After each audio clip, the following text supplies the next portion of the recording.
Sejam todos muito bem-vindos ao AI em Foco, uma realização da Associação Semper Fidelis, em parceria com a Giant Inovação e apoio da Secretaria de Ciência, Tecnologia e Inovação do Distrito Federal. Então hoje eu vou ter um papo com o Homero Melo, da IMEB.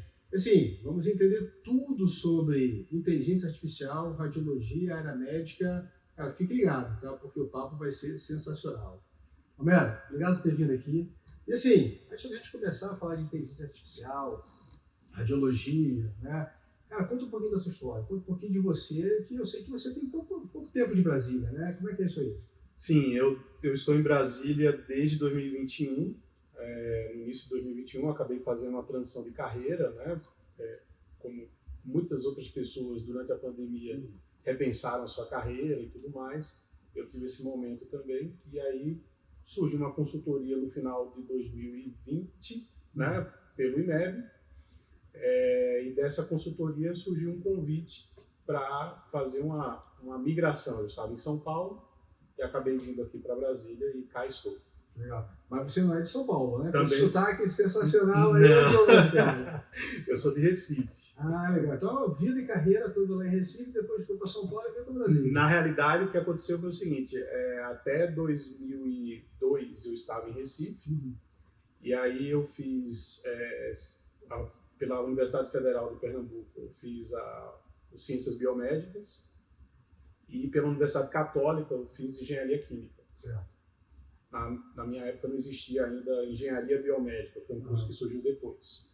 Então acabei fazendo os dois cursos, e naquele momento eu acabei migrando para São Paulo, eu queria juntar minhas duas formações, e o diagnóstico por imagem, né, tinha aí todo o contexto para que isso acontecesse. E aí eu acabei indo para São Paulo em 2002, na metade de 2002, iniciei lá um curso de especialização na universidade, e depois entrou um mestrado, doutorado, enfim, dentro da área de radiologia.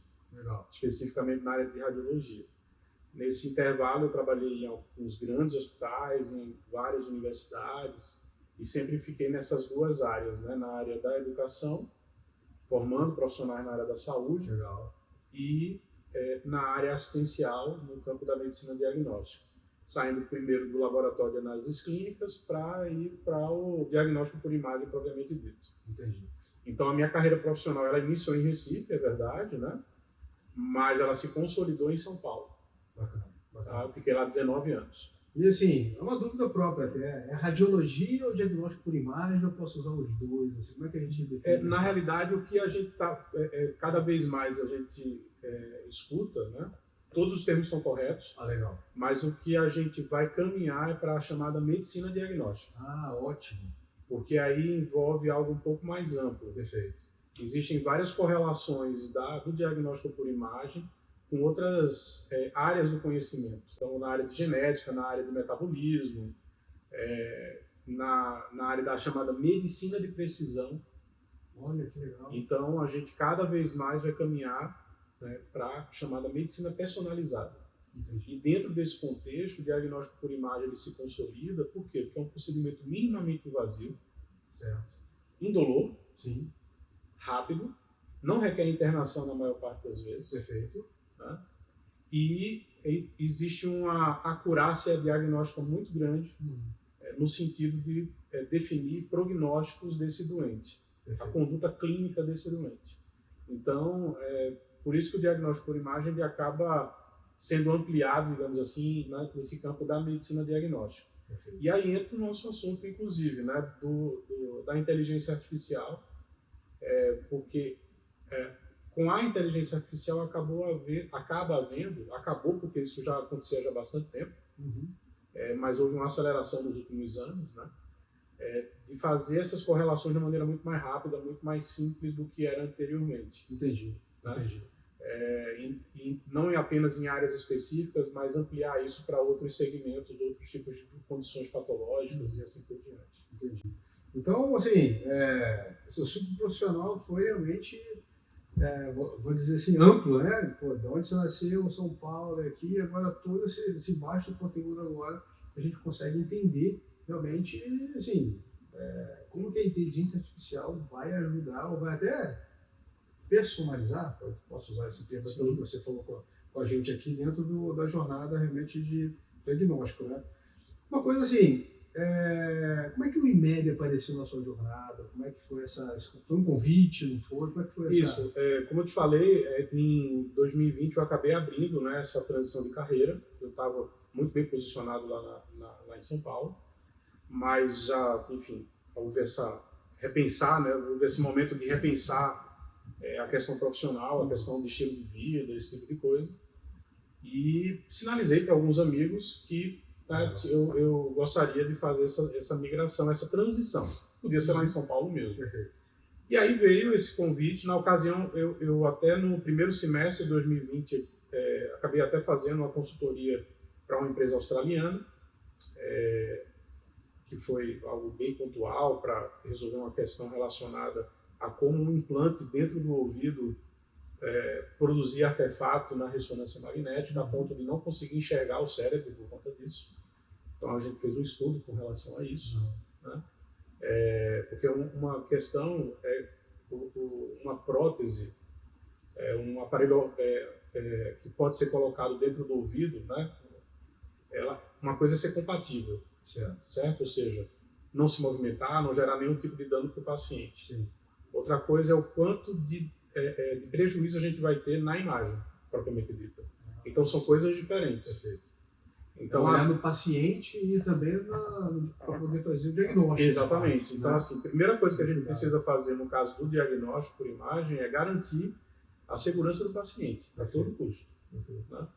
Então, nesse caso, o aparelho auditivo, né, interno, essa prótese auditiva interna, ela não causava e não causa, né, nenhum dano ao paciente, porque ela não vai sofrer influência do campo magnético no caso da ressonância. Mas quando a gente faz imagens da região da cabeça e do pescoço, o artefato que ela gera é tão grande que eu não consigo enxergar nada ao redor dela. Entendi. E aí, se tiver alguma condição patológica nesse local, a gente não consegue enxergar, então o exame não é compatível. Então, fiz uma consultoria nesse sentido lá para essa empresa. E aí, no segundo semestre, veio nessa questão pelo seguinte: o IMEB, na verdade, é um grupo empresarial, que tem várias empresas dentro desse grupo. Tem a clínica, que a maioria das pessoas conhece. Perfeito. 8 unidades aqui no Distrito Federal, né? Enfim, completou ano passado 35 anos de existência. Né? A gente tem dentro da clínica um serviço dedicado à imagem da mulher, que a gente chama de IMEB Mulher. Nós temos o IMEB Solar, que são 2 usinas fotovoltaicas aqui no Distrito Federal, que faz com que a gente economize 80% do nosso consumo de energia elétrica. Muito, né? Bom. E acaba, de uma certa maneira, contribuindo aí para a segurança, né, da nossa operação. Sim, né? Sim. E nós temos o braço educacional, que é o Instituto de Educação Superior do IMEB, que é o IMEB-IES. E aí eu tenho essa dupla função, né? Eu gerencio a área técnica, ou seja, eu gerencio toda a operação, todos os profissionais da equipe multiprofissional, né, que executam os exames, farmacêuticos, biomédicos, tecnólogos, enfermeiros, físicos. De todas as unidades? De todas as unidades. Todos estão no meu guarda-chuva, né, em termos de gestão. Né? E tem uma outra função como diretor acadêmico da instituição de ensino. Então é um desafio muito grande, mas ao mesmo tempo a gente tem a parte... Consigo visualizar esse desafio, cara. Eu vou te dizer uma coisa. E aí o que ocorre? A gente tem vários momentos que essas ações elas se sobrepõem, né? Porque a educação continuada é uma das saídas aí, né, que a gente precisa garantir, não apenas para trazer essa segurança, trazer essa qualidade na nossa operação, mas também fazer com que os profissionais estejam preparados para as tecnologias que estão chegando. Sem dúvida. E esse foi, inclusive, o motivo de, no último sábado de maio, dia 25, nós fizemos o Simpósio de Tecnologia em Saúde de Brasília, o CITESB, na sua 3ª edição, em que a gente tratou exatamente sobre o impacto da inteligência artificial no diagnóstico por imagem. Sim. E trazendo muito essa experiência prática, né, do que está acontecendo hoje. Sem fazer muito exercício de futurologia, mas uma questão já do que ocorre nesse exato momento nos mais variados métodos de imagem. Então deixa eu pegar esse gancho aí, cara. Por favor, passe para a gente alguns exemplos aí que tem nessa jornada aí. O que você já viu que aconteceu, como que a inteligência artificial foi usada, ajudou a dar um resultado que, se não fosse por ela, não teria chegado nele. A primeira coisa que a gente precisa dizer é o seguinte: a inteligência artificial ela não é uma coisa nova, inclusive no diagnóstico por imagem. Certo. Quando eu comecei, lá nos anos 2000, já tinha. Certo. Vou te dar um exemplo. Já existia, lá nos anos 2000, uma inteligência artificial capaz de identificar microcalcificações em mamografia. E ela era usada, né, justamente para fazer um mapeamento geral e dar direcionamentos para médicos radiologistas dedicados à imagem da mama. Certo. Então, de lá para cá, isso só foi crescendo, só foi aumentando. Então, por exemplo, um paciente hoje que faz um exame de tomografia, ele faz com uma dose de radiação muito menor do que fazia há 40, 50 anos atrás. Entendi. E um dos motivos, tem vários, tá? Inclusive a questão de ciência dos materiais, a parte tecnológica propriamente dita e tudo mais. Tirando toda essa parte, que também evoluiu, continua sendo muito importante, evoluiu e tudo mais. Você tem também a parte da inteligência artificial ajudando a diminuir a dose de radiação para esses doentes, né? Então, por exemplo, um paciente que ele tem uma doença crônica, vamos supor, ele tem esteatose hepática, tem gordura no fígado. Tá? Ele pode fazer esse monitoramento via ultrassonografia, por exemplo. Sim. E aí vai ser legal porque você consegue fazer, inclusive, exames específicos para ver o nível, né, dessa gordura no fígado e tudo mais. Mas você pode complementar também, por exemplo, com a tomografia. Tá? Especialmente, vamos supor, num local que não tem uma ressonância magnética. Sim. É muito mais disponível uma tomografia do que uma ressonância. Certo? O que é que a gente faz? Pode utilizar protocolos com menor dose de radiação, pode e vai utilizar protocolos de menor dose de radiação, para que esse paciente possa repetir esse exame mais de uma vez por ano. Porque senão a dose de radiação acumulada, ela começa a ser prejudicial para o paciente. Entendi.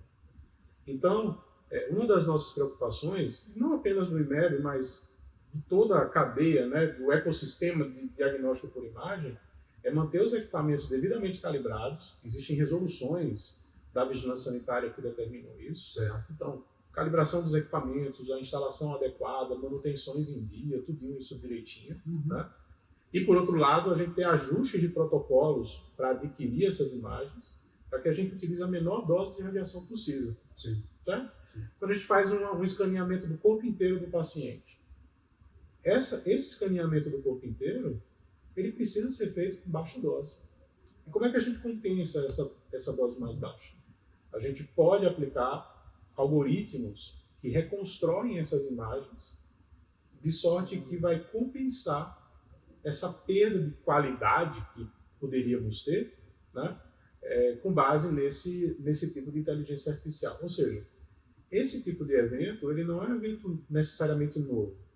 Né? Ele foi numa evolução. O que aconteceu foi que, por conta da pandemia, houve uma aceleração desse processo. Perfeito. Especialmente pelo fato de que a tomografia, num dado momento da pandemia, ela foi um exame crucial para definir se o paciente era entubado ou não, se recebia alta ou não, qual o tipo de terapia que ia ser feita ali naquele doente, né? Porque o resultado tomográfico saía mais cedo do que o resultado laboratorial. Certo. Né? No começo da pandemia demorou 7 dias até exatamente. O exame que a gente fazia. Enquanto que na tomografia era instantâneo. Perfeito. Só que aí o volume de tomografias era enorme. Não tinha gente no mundo todo para poder, enfim, não apenas executar o exame, mas também de laudar esses exames. Certo.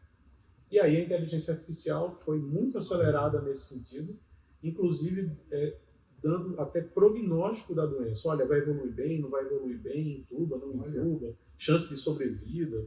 Então isso acelerou de um tanto, né? Porque ainda em 2020, final de janeiro mais ou menos, aqui no Brasil ele já tinha imagens de pacientes chineses de como estava lá. E a gente já estava sendo treinado aqui.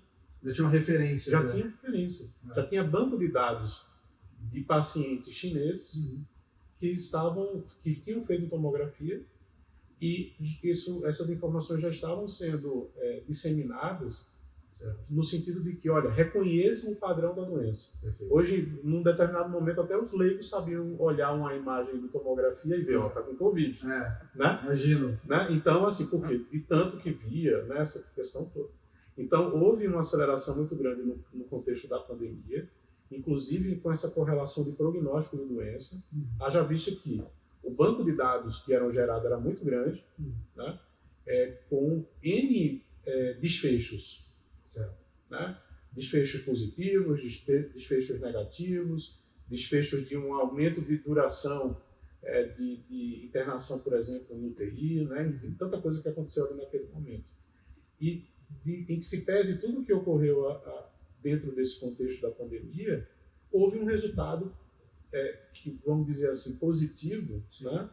Que foi esse franco desenvolvimento ou aceleração do desenvolvimento da inteligência artificial aplicada à medicina diagnóstica. Sensacional. Eu posso dizer assim, numa interpretação minha de quem já fez bastante, de quem já fez bastante coisa desse tipo aí, né? Que seria assim, uma redução daquele contraste, é isso? Né? Que você fala, se você vai tomar aquele líquido, aí não precisa tomar aquele líquido porque você... É isso ou não? Não, também. Porque, veja bem, existem hoje, e aí, continuando na tomografia, mas a gente pode ir para outros assuntos também.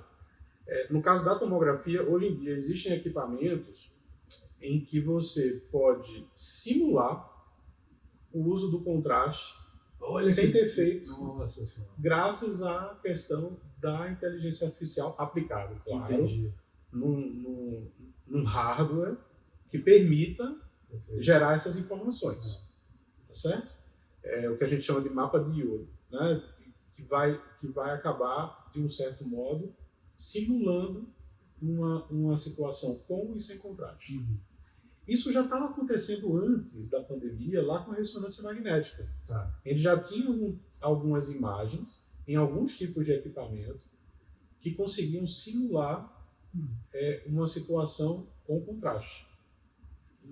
Em algumas situações era, digamos assim, pela própria aquisição da imagem, então não tinha inteligência artificial nenhuma, era uma questão física propriamente dita, que a gente conseguia decodificar por meio de algoritmos, mas não necessariamente tinha ali, né, aprendizagem profunda, né, aprendizagem de máquina, esse tipo de coisa, né? A gente não levava em consideração esse tipo de tecnologia e a gente já simulava o uso do contraste mesmo sem ter. Entendi. Então, isso já de muito tempo. Isso é sensacional, e isso né? foi crescendo com o tempo. Então, hoje se injeta muito menos contraste do que se injetava antes. Entendi. Isso também é fundamental. Então, por exemplo, vamos supor, eu tenho um contexto de um paciente... Preserva o paciente. Preserva. Claro. Então, vamos supor que eu tenho um paciente que tem uma insuficiência renal. Que o contraste... mesmo que seja uma insuficiência moderada, vamos supor, né? É uma contraindicação relativa. A gente sempre vai pesar aí o risco-benefício. Perfeito. Né? Desse contexto. Né? Então, assim, existe uma possibilidade de nós aplicarmos técnicas e tecnologias específicas que vão permitir simular como se tivéssemos com meio de contraste. E vai resolver uma parte dos problemas. Perfeito. Não vai dar para resolver tudo, obviamente. Sim. Mas para uma rotina, uma situação assim, a gente consegue resolver, entendeu? Porque está evoluindo para mesmo situações mais complexas, como, por exemplo, um tromboembolismo pulmonar, você não necessariamente injeta contraste. De repente pode ser o fim do contraste até, se for uma evolução daqui a mais alguns anos, né? Pode acontecer, até porque, especialmente depois de 2022, a gente teve uma crise muito grande de meios de contraste no mundo todo. Um pouquinho por conta da Covid, né?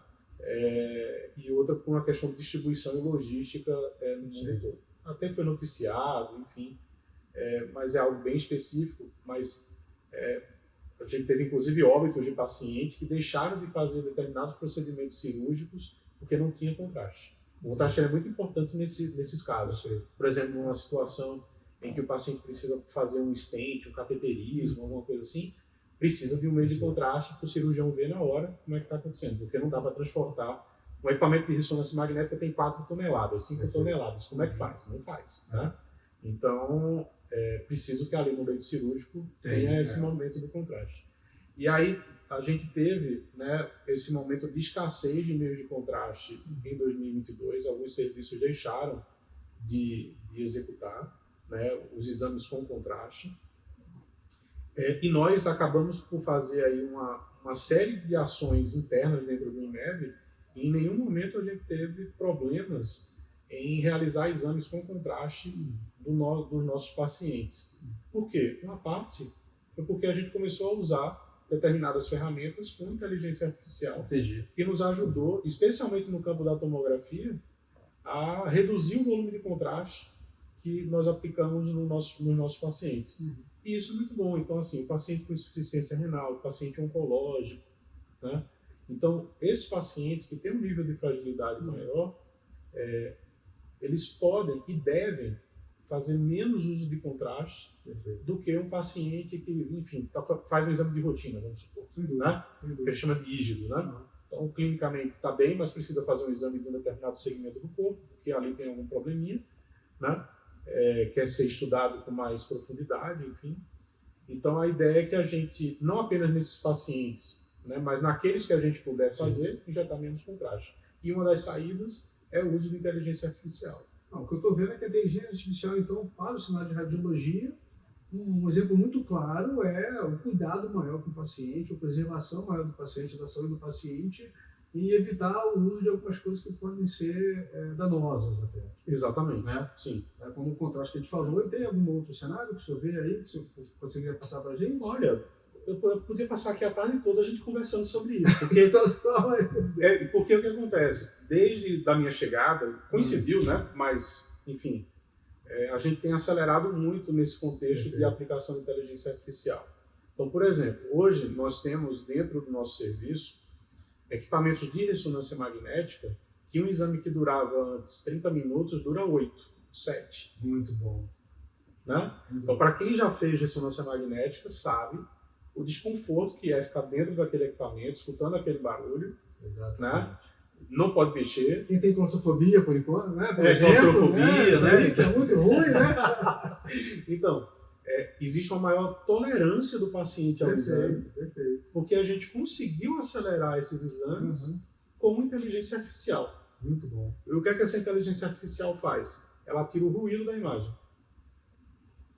Então, se a gente tira uma foto, qualquer ela que seja, a gente vai ver, se não for em condições perfeitas, ela vai ter um ruídozinho de fundo.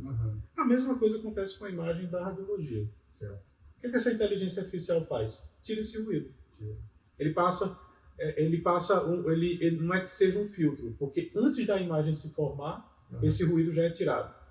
Entendeu? Muito bom. Garantindo, então, que os dados que estão ali são dados confiáveis. Sim. Que isso é um ponto também super importante. Porque nem toda inteligência artificial ela consegue ser aplicada diretamente. A gente teve algumas experiências em que não ficou tão legal e a gente teve que mudar de rumo, digamos assim, mudar a trajetória de um determinado projeto internamente.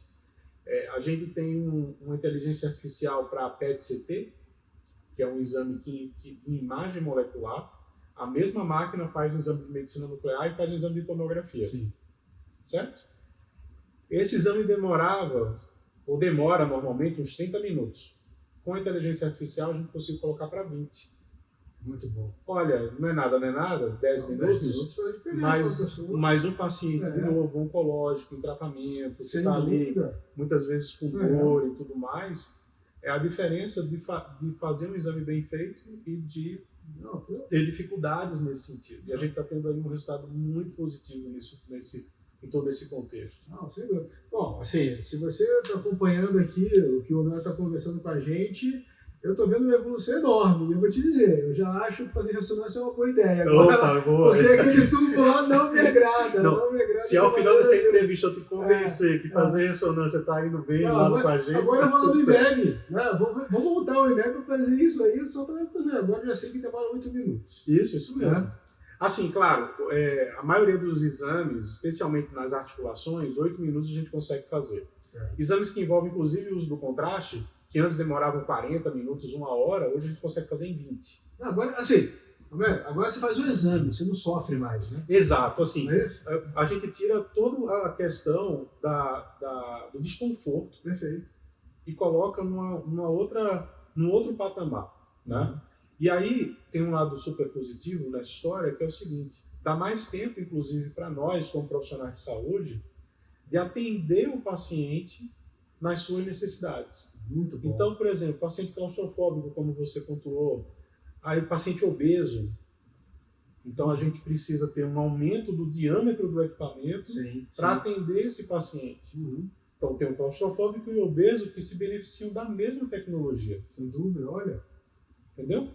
Porque o mesmo equipamento que é mais aberto, e para o claustrofóbico é melhor, para o obeso significa que ele cabe dentro do equipamento. Sem dúvida. Cabe com conforto. Isso é importante. Né?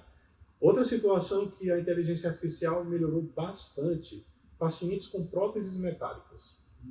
Então a gente estava falando da prótese metálica do ouvido, né? Que não funcionava, gera bastante artefato, e aí não tem muito o que fazer, porque é o material com que ela é feita. Né?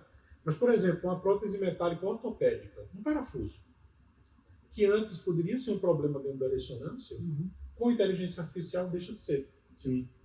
Você melhora a qualidade da imagem, mesmo com um parafuso no meio da articulação ou perto da articulação. Já não se torna um elemento estranho ali, né? Exato. A gente vai ver que ele está lá, só que ele não vai gerar o dano na imagem que ele geraria sem a inteligência artificial.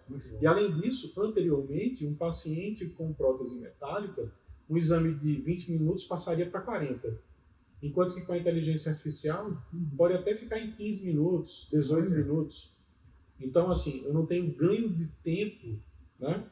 Aumento do tempo, para tentar compensar a perda de qualidade pela prótese metálica. Certo. Então, uma coisa vai puxando a outra. Muito né? bom. Então, esses são algumas ações que nós estamos vivenciando hoje, nesse exato momento.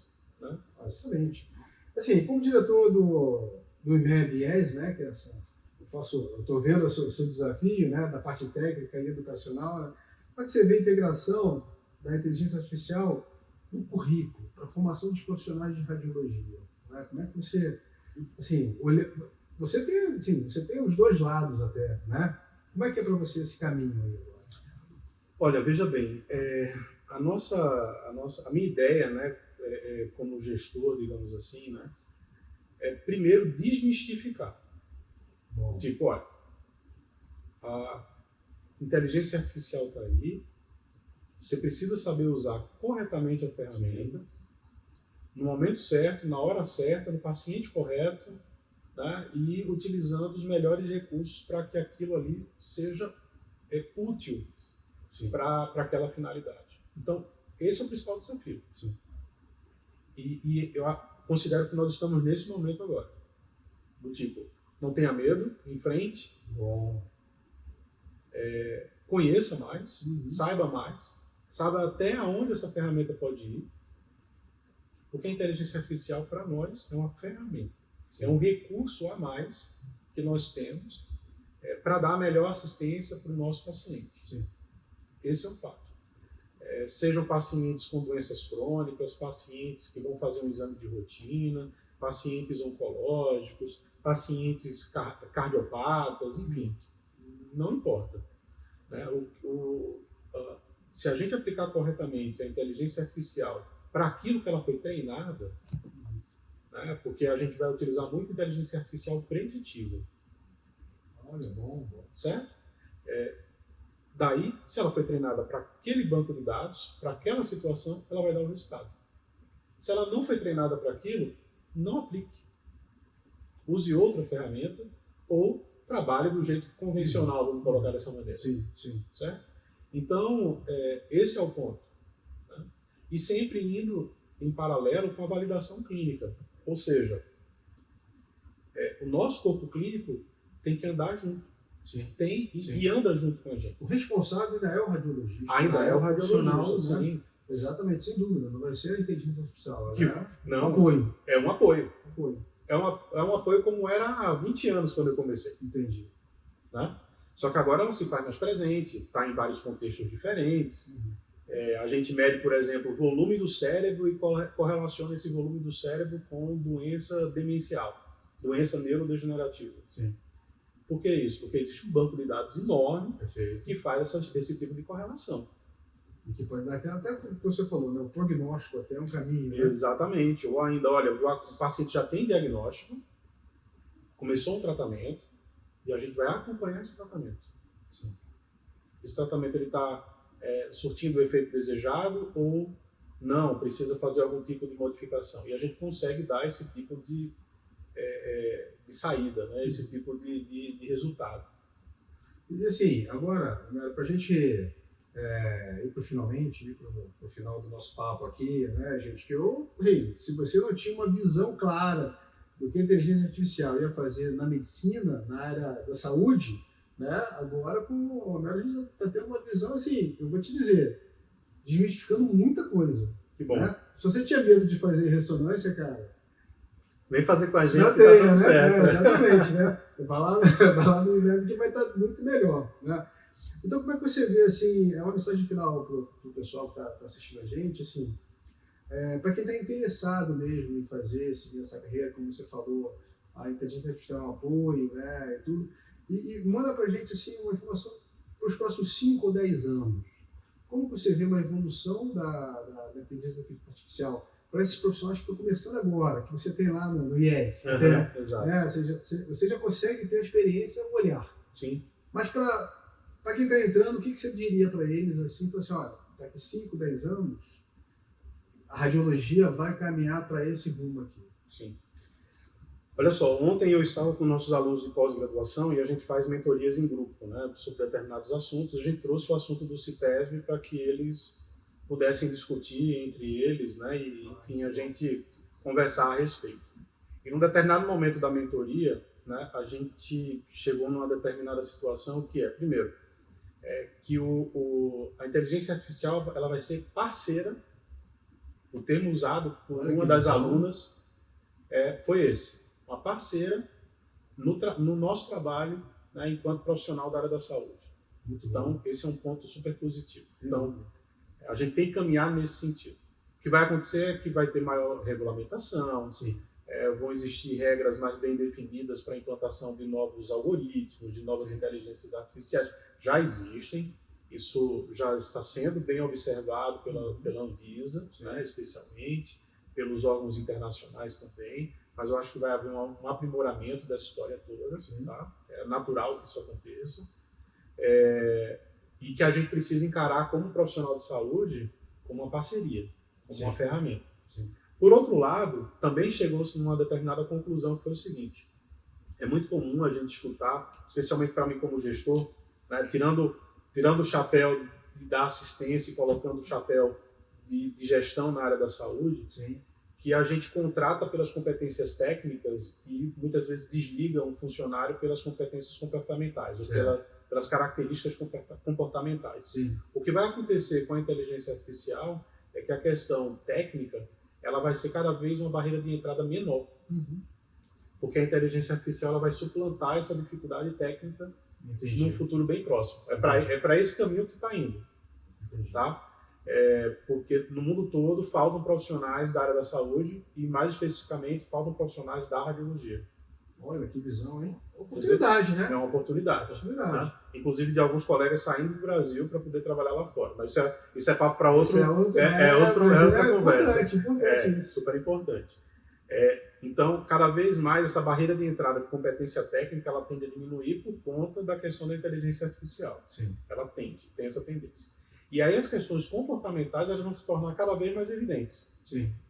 Então, se você tem inteligência artificial, você precisa trabalhar melhor em equipe. Né? Você precisa orquestrar o atendimento de uma maneira que o paciente se sinta bem acolhido, para que ele perceba que não é só uma máquina tecnológica, né, um lugar legal e tudo mais, mas que as pessoas elas estão envolvidas dentro daquele contexto do cuidado.